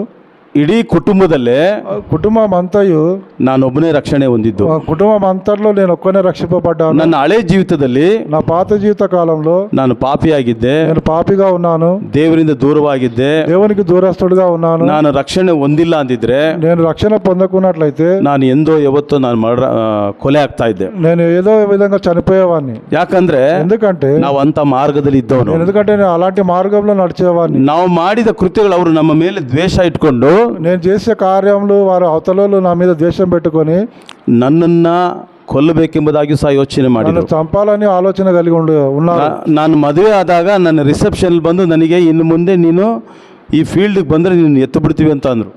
నా పెళ్లికి వచ్చి ఒక వ్యక్తి వచ్చి ఇక ముందు నీవు ఆ పాత జీవితంలో ఉన్నట్లయితే నేను నిన్ను చంపేస్తానని హెచ్చరించిపోయారు. ಎಚ್ಚರಿಸಿ ರಿಸೆಪ್ಷನ್ಲೇ ಹೇಳೋದ್ರು. రిసెప్షన్లో వచ్చి చెప్పిపోయారు అన్నమాట. ನಾನು ಆ ದಿನದಿಂದ నేను ఆ దినము నుండి ದೇವ್ರ ಕೃಪೆಯಲ್ಲಿ ಬೆಳೀತಾ ಬಂದೆ. దేవుని వెలుగు సంబంధిగా ఉన్నాను. ನಾನು ಯಾವಾಗ ಯೇಸು ಕ್ರಿಸ್ತನನ್ನು ಅಂಗೀಕಾರ ಮಾಡಿಕೊಂಡು ఎప్పుడైతే నేను యేసుక్రీస్తుని అంగీకరించానో ನನ್ನ ಮನೆಯಿಂದ ನನ್ನನ್ನು ಹೊರಗಡೆ ಓಡಿಸ್ಬಿಟ್ರು. నా ఇంట్లో నుండి నన్ను బయటికి వెళ్ళగొట్టారు. ನಾನು ಅದೇ ಪಾಪದ ಜೀವಿತದಲ್ಲಿದ್ದಾಗ నేను అదే పాప స్థితిలో ఉన్నప్పుడు ನನಗೆ 3 ಹೊತ್ತು ಊಟ ಆಗ್ತಾ ಇದ್ರು, నాకు 3 పూటలు అన్నం పెట్టేవారు, ಬಟ್ಟೆ ಕೊಡ್ತಾ ಇದ್ರು, బట్టలు ఇచ్చేవారు, ನನಗೆ ಆಧರಿಸ್ತಾ ಇದ್ರು. నన్ను ఆదరించేవారు. ನಾನು ಯಾವಾಗ ಬೆಳಕಿಗೆ ಸಂಬಂಧಪಟ್ಟವನ ಯೇಸು ಕ್ರಿಸ್ತನ ಅಂಗೀಕಾರ ಮಾಡಿ ರಕ್ಷಣೆ ಹೊಂದಿದ್ನೋ నేను ఎప్పుడైతే వెలుగు సంబంధిగా మారి యేసుక్రీస్తు నామములో రక్షణ పొందానో ನನ್ನನ್ನು ಹೊರಗಡೆ ಹಾಕಿದ್ರು. నన్ను బయటికి పంపించేశారు. ನಾನು ಎಲ್ಲೂ ಹೋಗ್ಲಿ ಸೀದಾ ಬಂದು ದೇವರ ಸನ್ನಿಧಾನದಲ್ಲಿ ದೇವರ ಆಲಯದಲ್ಲಿ ಮೊಣಕಾಲು ಕುತ್ಕೊಂಡು ಕಣ್ಣೀರಿಂದ ಪ್ರಾರ್ಥನೆ ಮಾಡಿ, నేను ఎక్కడ వెళ్ళలేదు కానీ దేవుని మందిరానికి వెళ్ళి మోకాలు ఉండి ప్రార్థన చేశాను. ಕಣ್ಣೀರು ಬಿಟ್ಟು ಪ್ರಾರ್ಥನೆ ಮಾಡಿದೆ. కన్నీళ్లు విడిచి ప్రార్థించాను. ದೇವರೇ ನೀನು ಬಿಟ್ರೆ ನನಗೆ ಯಾರು ಇಲ್ಲ, దేవా నువ్వు తప్ప నాకు ఎవరు లేరని ನನ್ನ ಕುಟುಂಬಸ್ಥರು ನನ್ನ ಓಡಿಸ್ಬಿಟ್ರು. నా కుటుంబస్తులు నన్ను పంపివేశారు.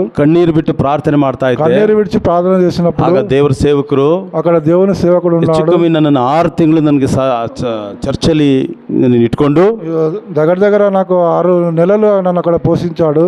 ನನ್ನನ್ನು ಅವರು ಪೋಷಿಸಿದ್ರು. నన్ను అక్కడ పోషించాడు. ಅವರೇ ನನಗೆ ತಂದೆಯಾಗಿ ನನ್ನ ಜೀವಿತದ ಮಾರ್ಗದಲ್ಲಿ ಆತ್ಮಿಕ ತಂದೆಯಾಗಿ నాకు ನಡೆಸಿದ್ರು. తండ్రిగా ఉండి ఆయన వాక్యానుసారం నడిపించాడు. ನಾನು ಯಾವಾಗ ಕ್ರಿಸ್ತನಲ್ಲಿ ಇದ್ದುಕೊಂಡು ಬಂದನೋ ఎప్పుడైతే నేను యేసుక్రీస్తును నమ్మి వచ్చానో ನನ್ನ ಜೀವಿತದಲ್ಲಿ ದೇವರು ಅಭಿವೃದ್ಧಿಗಳನ್ನು ಮಾಡಿದ್ರು. నా జీవితంలో దేవుడు ఎంతో అభివృద్ధి ಆಶೀರ್ವಾದದ ಮೇಲೆ ಆಶೀರ್ವಾದಗಳನ್ನು ಕೊಟ್ಟರು. ఆశీర్వాదం మీద ఆశీర్వాదం ఇచ్చాడు. ಆಶೀರ್ವಾದಗಳ ಮೇಲೆ ಆಶೀರ್ವಾದ ಹೊಂದದ್ದನ್ನ ನನ್ನ ಅಣ್ಣಂದ್ರು ಅಕ್ಕಂದ್ರೆಲ್ಲ ನೋಡಿದ್ರು. నేను ఆశీర్వాదం పొందేది మా అన్నదమ్ములు చూచారు. ಆದ್ರೆ ನನ್ನ ಮನೆಯಿಂದ ಹೊರಗಡೆನೆ, నేను మా ఇంటి నుండి బయటనే ఉన్నాను. ಅದು ಎಲ್ಲ ವಿಷಯನೂ ತಿಳ್ಕೊಳ್ತಾ ಇದ್ರು. కానీ వాళ్ళు అన్ని విషయాలు తెలుసుకుంటున్నారు. ದೇವರು ನನ್ನ ಜೀವಿತದಲ್ಲಿ ಒಂದು ದೊಡ್ಡ ಕಾರ್ಯಗಳನ್ನು ಮಾಡಿದ್ರು. దేవుడు నా విషయంలో పెద్ద కార్యాలు చేశాడు, గొప్ప కార్యాలు చేశాడు. ಏನು ಯೇಸು ಕ್ರಿಸ್ತನ ಅಂಗೀಕಾರ ಮಾಡ್ಕೊಳ್ದೆ ಇದ್ರೋ ನನ್ನ ಕುಟುಂಬಸ್ಥರು, ఎప్పుడైతే యేసుక్రీస్తును వాళ్ళు నమ్మకోలేదో ಆ ಒಂದು ಮಹಿಮೆಯನ್ನು ಕಂಡ ಮೇಲೆ, నేను ఆ మహిమను పొందుకున్న తర్వాత, ನನ್ನ ಅಭಿವೃದ್ಧಿಯನ್ನು ಕಂಡ ಮೇಲೆ, నా అభివృద్ధిని చూసిన తర్వాత ಪ್ರತಿಯೊಬ್ಬರು ಯೇಸು ಕ್ರಿಸ್ತನ ಬಳಿಗೆ ಬಂದು ಮೊಣಕಾಲು ಊರಿದ್ರು. ప్రతి ఒక్కరు యేసుక్రీస్తు దగ్గరికి వచ్చి మోకాళ్ళ నుంచి ప్రార్థన ಈಗ చేశారు. ನಮ್ಮ ಪ್ರಸಾದ್ ಬ್ರದರು, ನಿಮ್ಮ ಪಾಸ್ಟರ್ ಅವರು ಸಹಿತ ನಮ್ಮ ಮನೆಗಳಿಗೆ ಬಂದಿದ್ದಾರೆ. ఇక్కడ ప్రసాద్ గారు, ఇక్కడ పాస్టర్ మా ఇంటికి వచ్చాడు. ಈಗ ನಮ್ಮ ಕುಟುಂಬದಲ್ಲಿ ಪ್ರತಿಯೊಬ್ಬರು మా కుటుంబంలో ఇప్పుడు ప్రతి ఒక్కరు ಯೇಸು ಕ್ರಿಸ್ತನ ಬಳಿಯಲ್ಲಿದ್ದಾರೆ. యేసుక్రీస్తును నమ్మి ఉన్నారు. ಇದು ನಾನು ಎಚ್ಚರಿಕೆ ಹೇಳ್ತಾ ಇದ್ದೀನಿ ಅಂತ ಅಲ್ಲ ದೇವರ ಮಕ್ಕಳೇ. నేను హెచ్చింపు కొరకు ఇది చెప్తలేను కానీ, ನಾವು ರಕ್ಷಿಸಲ್ಪಟ್ಟ ಮೇಲೆ నేను రక్షింపబడిన తర్వాత ನಮ್ಮಿಂದ ದೇವರಿಗೆ ಒಂದು ಮಹಿಮೆ ಉಂಟಾಗಬೇಕು. మన ద్వారా దేవునికి మహిమ కలగాలి. ನಾವು ನಮ್ಮಿಂದ ಆತನಿಗೆ ಫಲಗಳು ಉಂಟಾಗಬೇಕು. మనం నమ్మిన దాన్ని బట్టి దేవునికి ఫలం, ನಮ್ಮ ಮುಖಾಂತರ 4 ಜನರು ಯೇಸು ಕ್ರಿಸ್ತನನ್ನು ಕಂಡುಕೊಳ್ಬೇಕು. మనము మన ద్వారా ఒక 4 అన్న యేసుక్రీస్తు దగ్గరికి రావాలి. ಆಗಲೇ ನಾವು ರಕ್ಷಿಸಲ್ಪಟ್ಟದಕ್ಕೆ ಒಂದು ಪ್ರಯೋಜನ. అప్పుడే మనం రక్షింపబడడానికి ఒక ప్రయోజనకరంగా, ಆಗಲೇ ದೇವರು ನಮ್ಮ ವಿಷಯದಲ್ಲಿ ಸಂತೋಷ ಪಡ್ತಾರೆ. అప్పుడే దేవుడు మన విషయంలో సంతోషంగా ఉంటాడు. ಆತ ನಮ್ಮ ವಿಷಯದಲ್ಲಿ ಸಂತೋಷ ಪಟ್ಟಾಗ ಒಂದು ಮಾತು ಹೇಳ್ತಾರೆ. ಏನ್ ಹೇಳ್ತಾರೆ అప్పుడు ಅಂದ್ರೆ, మన విషయంలో అతను సంతోషపడిన తర్వాత ఒక మాట చెప్తాడు, ಬಲ ನಂಬಿಗಸ್ತನಾದ బల ಆಳು, నమ్మకస్తున్న దాసుడు అని చెప్తాడు. ಬಲ ನಂಬಿಗಸ್ತನಾದ ಆಳು ಅಂತಾರೆ. బల నమ్మకస్తున్న దాసురాలు అని చెప్తాడు. ಯಾಕಂದ್ರೆ ನಾವು ಆತನಿಗೋಸ್ಕರ ಫಲ ಕೊಟ್ಟಿರ್ತೀವಿ. ఎందుకంటే అతని కొరకు మనం ఫలిస్తున్నాము. ನೀವುಗಳು ಸಹಿತ మీరు కూడా ಯಾರು ಬೇಜಾರು ಮಾಡ್ಕೋಬೇಡ್ರಿ, ఎవరు తప్పుగా అర్థం చేసుకోవద్దు. ಆತ್ಮಿಕವಾಗಿ ದಿನೇ ದಿನೇ ನಾವು ಬೆಳೀತಾ ಇರೋದು ಒಳ್ಳೇದು. మనం ఎందుకంటే ఆత్మీయ జీవితంలో దినదిన వెలుగు ನಾವು మంచిది. ನಮ್ಮಷ್ಟಕ್ಕೆ ನಾವಿದ್ರೆ, మనం నమ్మకస్తులుగా ఉండకపోతే, ನಮ್ಮಷ್ಟಕ್ಕೆ ನಾವಿದ್ರೆ, నమ్మకస్తులుగా ఉండకపోతే కదా, నమ్మకస్తులుగా ఉంటేనా, ಸ್ವಾರ್ಥಿ ಸೆಲ್ಫಿಶ್, మనం స్వార్థపరులుగా ఉన్నట్లయితే ದೇವರು ನಮ್ಮ ವಿಷಯದಲ್ಲಿ ದುಃಖ ಪಡ್ತಾರೆ. దేవుడు మన విషయాల్లో దుఃఖం పడతాడు. ಈಗ ಒಂದು ಉದಾಹರಣೆ ಹೇಳ್ತೀನಿ. ఉదాహరణ చెప్తాను. ನಾವು ಒಂದು ಗಿಡ ನೆಡ್ತೀವಿ, మనం ఒక చెట్టు నాటుతాము, ಅದಕ್ಕೆ ನೀರು ಹಾಕ್ತಿವಿ, నీరు పోస్తాము, ಗೊಬ್ಬರ ಹಾಕ್ತಿವಿ, ಅದು ಫಲ ಕೊಡ್ಲಿಲ್ಲ ಅಂದ್ರೆ ಏನ್ ಹೇಳ್ತೀರಾ? అది ఎరువేస్తాము, కానీ అది ఫలింపకపోతే మనం ఏం చేస్తాం? ಏನ್ ಹೇಳ್ತೀವಿ? మనం ఏం చెప్తాము? ಅದನ್ನ ಕಿತ್ತ ಪ್ರಯೋಜನ ಇಲ್ಲ ಅಂತೀವಿ. దానివల్ల మనకు ప్రయోజనం లేదు కానీ పీకి పడేస్తాం, ಕಿತ್ತು ಬಿಸಾಕ್ತಿವಿ. పీకి పడేస్తాం మనం. అదే అదే విధంగా ಯೇಸುಕ್ರಿಸ್ತಿಂದ ರಕ್ಷಿಸಲ್ಪಟ್ಟಂತ ನಾವು యేసుక్రీస్తు నామములో రక్షింపబడిన మనము ಇತರರಿಗೆ ನಾವು ಬೆಳಕು ಕೊಡದೆ ಹೋದ್ರೆ, వేరే వారికి మనం వెలుగు సంబంధంలో ఉండకపోతే, ಯೇಸುಕ್ರಿಸ್ತನ ವಿಷಯವಾಗಿ ನಾವು ಸಾಕ್ಷಿ ಹೇಳದೆ ಹೋದ್ರೆ, యేసుక్రీస్తు గురించి మనం సాక్షులుగా ఉండకపోతే ದೇವರು ಒಂದು ದಿನ ನಮ್ಮ ನೋಡ್ತಾರೆ, దేవుడు ఒక దినాన్ని మనం చూస్తాడు, ಇದು ಪ್ರಯೋಜನ ಇಲ್ಲದ್ದು, దీనివల్ల మనకు ప్రయోజనం లేదని ಅದನ್ನ ತೆಗಿತಾರೆ. దాన్ని తీసివేస్తాడు అన్నమాట.